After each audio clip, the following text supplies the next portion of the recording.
Hello, and welcome to James Leslie's Express Lane Reviews, where we get you out as fast as possible, bringing you the 5 best ever Canadian TV shows. A lot of people going, Canadian? What? You mean the friendly apartment over the meth lab? Yeah, we're talking about Canadians. Starting off with number 5, Hockey Night in Canada. If you're not a hockey fan, obviously you don't care about this, is why I have this at 5, but go Toronto.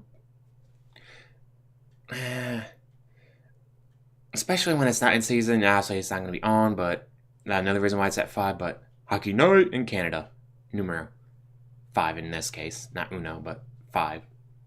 Number 4, Lost Girl. A lot of people going, Lost Girl, that sounds familiar. Wasn't that on Sci-Fi? Yeah, it did get carried over to Sci-Fi with some editing and censoring and all that, because Canada's censor rules are different than American censor rules, so they had to change stuff here and there and edit stuff out. But still, great show. If you haven't checked out Lost Girls, do it. It is a really, really good show. Highly recommend it. It's a bit like the Buffy, Big Wolf on Campus, Monster of the Week style show. So if you like those style shows, check it out. Now we're going to go on to number 3 with This Hour Has 22 Minutes.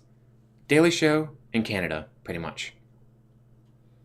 I do like their Talking with American segments where, no, Indian Chief Gordon Lightfoot wants to hunt the tundra rhino, part of the tribe's, history and ancient traditions. It's like, Gordon Lightfoot's a musician, and there is no such thing as a tundra rhino.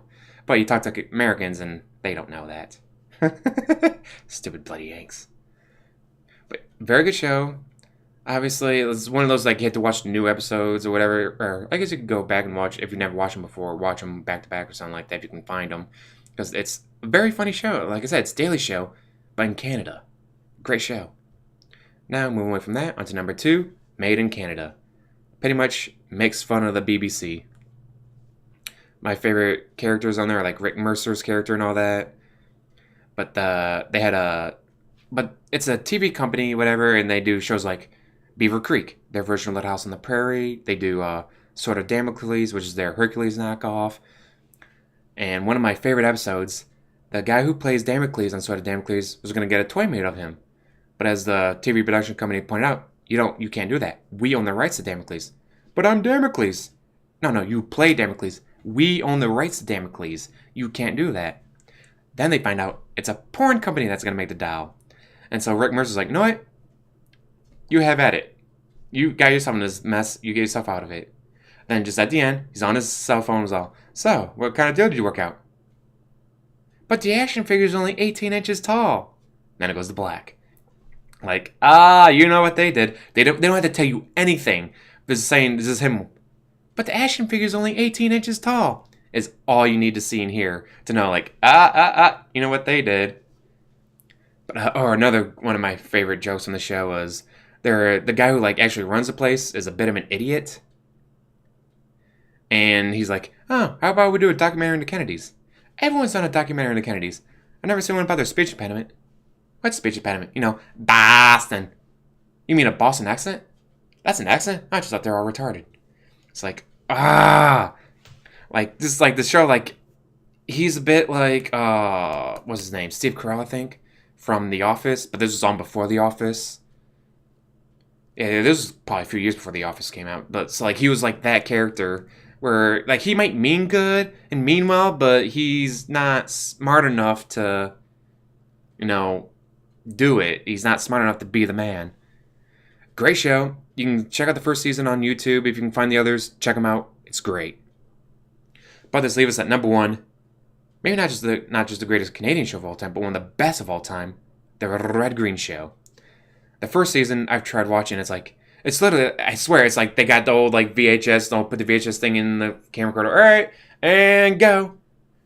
Like the quality is just But a lot of people have probably seen the show on the PBS because PBS aired it a lot. If you didn't get to see it from the Canadian version. But it follows Red Green, his friends at the Possum Lake Lodge. And it's just, and like they add on new characters later on, and they have segments like the word game where they got to get the person to say the word. But they never say the word like you're supposed to. It's like, let's see. I'm trying to think of a good one. They had like the explosions expert who's hard of hearing because all the explosions and all that. And I was like, no. Oh, guys, like I'm trying to think of a good example, but I just, God, terrible. But have you ever heard the phrasing, if the women don't find you handsome, they better find you handy? That comes from this show. The tool man's secret weapon, duct tape, comes from this show. The man's prayer, I'm a man, but I can change if I have to, I guess. Also comes from this show. It is a great show. It goes on for a ton of seasons, has movies involved. Like, again, like the first couple seasons, I'm pretty sure it was just a guy there like, alright, oh man, hopefully the shaky camera doesn't take away too much from it. But it is a great show. It's very funny. Get involved with the characters, and there's